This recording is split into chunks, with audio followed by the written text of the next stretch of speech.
De zomerweg tussen Tietjerk en Huddegriep is net veilig voor fietsers, skuiders en orenwijgebroekers.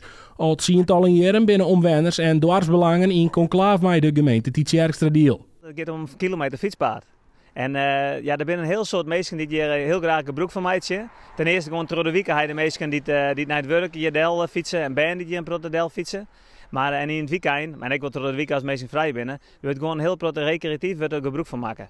Dus mensen maken graag een blokje om. Dit is een perfect blokje om vanuit zowel Tietjerk als Huddegriep. Het is ongeveer een kilometer of 6, dat is een heel mooi blokje omkist.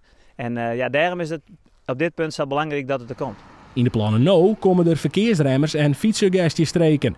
De gemeente komt dus met een soort van oplossing die net naar het zin is van dwarsbelangen, de ouderijrieën en omwoners. Vooral omdat Jerenlien het fietspad al zijn is. Het fietspad aanleggen zou snel gebeuren, maar we zijn nu 12 jaar verder. Mijn zoon die gaat naar het voortgezet onderwijs. Het fietspad ligt er nog niet. En mijn zoon is die valt 4-5 keer per jaar in de modder, omdat hij door de trekkers van de weg wordt gereden. En ja, dat is gewoon niet prettig. Naast deze rijbaan moet een verhut fietspad komen.